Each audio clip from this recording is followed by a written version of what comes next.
നമ്മൾ പോകുന്നത്, പൊതുജനം കഴുതയല്ല സാർ പോകുന്നത്, ഒരു കലാപരിപാടിയിലേക്കാണ്. കാസർകോട്ടെയും തൃശ്ശൂരിലെയും DCC ഓഫീസുകളാണ് വേദികൾ. തെരഞ്ഞെടുപ്പിന് മുമ്പേ ഗപ്പു കിട്ടിയ നേതാക്കളുടെ മാസ്മരിക പ്രകടനത്തിൽ നിന്ന് നമുക്ക് പൊതുജനം കഴുതയല്ല സാറിൻ്റെ മറ്റു വാർത്തകളിലേക്ക് കടക്കാം. സ്ഥലം കാസർഗോഡ് DCC ഓഫീസ്. കഴുത്തിന് പിടിയും ഉഗ്രൻ തൊഴിക്കലുമാണ് കലാപരിപാടി. രംഗത്ത് DCC വൈസ് പ്രസിഡന്റ് ജെയിംസ് പന്തമാക്കലും ദേശീയ കർഷക തൊഴിലാളി ഫെഡറേഷൻ ജില്ലാ പ്രസിഡന്റ് വാസുദേവനും.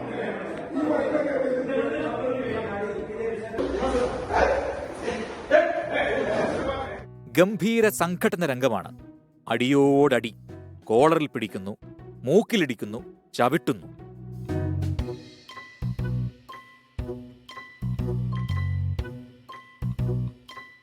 കഥാസാരം: സീറ്റ് വിഭജനത്തിന്റെ പേരിലാണ് ഈ സംഘർഷം. ഈസ്റ്റളേരി പഞ്ചായത്തിലെ സ്ഥാനാർത്ഥി നിർണയം അങ്ങനെ ജഗപുകയായി.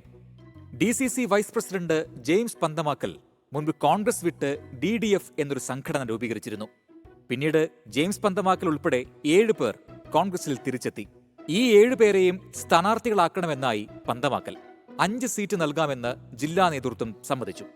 പിന്നാലെ DCC പ്രസിഡന്റ് PK ഫൈസൽ ഉൾപ്പെടെയുള്ള നേതാക്കൾക്കെതിരായ സമൂഹ മാധ്യമങ്ങളിലൂടെയുള്ള അധിക്ഷേപമായി.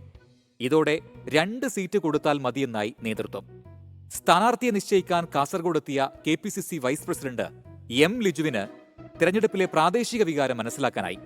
ഇനി അന്വേഷണത്തിനൊരുങ്ങുകയാണെന്ന പ്രഖ്യാപനവും നടത്തി. അത് ഞാൻ പറഞ്ഞല്ലോ, ഇത് ഞാൻ നേരിട്ട് കണ്ടില്ല, ഇപ്പോൾ ഇവിടെ പറഞ്ഞ് കേട്ടതാണ്. അത്തരത്തിൽ സംഘർഷങ്ങൾ ഇവിടെ വളരെ സ്മൂത്തായി കാസർഗോഡ് സ്ഥാനാർത്ഥി നിർണ്ണയം ഏകദേശം 95% പൂർത്തിയായി കഴിഞ്ഞു. അപ്പോൾ അത് ഔദ്യോഗിക പ്രഖ്യാപനം ഉണ്ടാവും. അപ്പോൾ ഏത് സാഹചര്യത്തിലാണ് ഇത്തരം ഉണ്ടായതെന്ന് ജില്ലാ കോൺഗ്രസ് കമ്മിറ്റി അന്വേഷിച്ച് അത് സംബന്ധിച്ച റിപ്പോർട്ട് നൽകി. നേതാക്കൾക്കും പ്രവർത്തകരും ചൂടൻ സംഘടന രംഗം സമ്മാനിച്ച ജെയിംസ് പന്തമാക്കൽ ഇപ്പോൾ ഇതൊക്കെ എന്ത് എന്ന നിലപാടിലാണ്. ഞാൻ 2022 പഞ്ചായത്ത് പ്രസിഡന്റ് സ്ഥാനം രാജിവെച്ച് പാർട്ടിയിലേക്ക് വന്ന ആളാണ്. മെമ്പർ സ്ഥാനം രാജിവെച്ച ആളാണ്. ഇനി പഞ്ചായത്തിൽ മത്സരിക്കാൻ ഞാൻ താല്പര്യപ്പെടുന്ന ആളല്ല. പക്ഷേ പാർട്ടിയിൽ യുവാക്കൾക്കും അതുപോലെ തന്നെ എല്ലാ വിഭാഗങ്ങൾക്കും കൃത്യമായി നീതി നടപ്പിലാക്കാൻ വേണ്ടിയിട്ടുള്ള പ്രവർത്തനത്തിന്റെ ഭാഗമായിട്ട് DCC വൈസ് പ്രസിഡന്റ് എന്ന നിലയിൽ ഞാൻ ഇടപെട്ടിട്ടുണ്ട്. കാസർഗോഡ് DCC പ്രസിഡന്റ് PK ഫൈസലിനും ചിലത് പറയാനുണ്ട്. നമ്മൾ ഉള്ളിൽ ചർച്ച ചെയ്യുന്ന സമയത്താണ് ഇതുണ്ടായിട്ടുള്ളത്. ഒരു തർക്കവും വേണ്ട. അത് കൃത്യമായി അന്വേഷണം നടത്തി DCC ഓഫീസിൽ നടന്ന ഒരു സംഭവമായതുകൊണ്ട് നമ്മുടെ നേതൃത്വത്തിൻ്റെ അറിവോടുകൂടിയല്ല, അത് കൃത്യമായി അന്വേഷണം നടത്തി കൃത്യമായി കുറ്റക്കാർക്കെതിരെ കർശന നടപടി സ്വീകരിച്ച് പാർട്ടി മുമ്പോട്ട് പോകും.